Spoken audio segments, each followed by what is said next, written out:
প্রিয় ভোলাবাসী, আপনাদেরকে দেখাচ্ছি ভোলা বাস টার্মিনাল। আজকে হচ্ছে 16ই জুন 2024।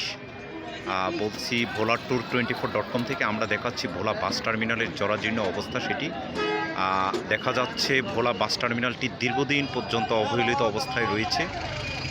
এটি নিয়ে একটি চলমান মামলা রয়েছে, কিন্তু তা সত্ত্বেও ভোলা বাস টার্মিনালে হচ্ছে রাস্তাটি অনেক সুন্দর করে সংস্কার করা হয়েছে। ভোলা চরপেশন হাইওয়ে মহাসড়ক, কিন্তু ভোলা সদরের যে হচ্ছে বাস টার্মিনালটি রয়েছে, সেই বাস টার্মিনালটি আদৌ কোনো সুন্দর আধুনিক মডার্ন ডিজিটাল কোনো প্ল্যান করা হয়নি। সেই জন্য হচ্ছে এটি অবহেলিত অবস্থায় রয়েছে। আসলে ভোলার জন্য ভোলার মানুষ যতটা আধুনিক, সেই হিসাবে এইখানের বাস টার্মিনাল ততটা আধুনিক নয়। আপনারা দেখতে পাচ্ছেন এখানে উচিত যারা সংশ্লিষ্ট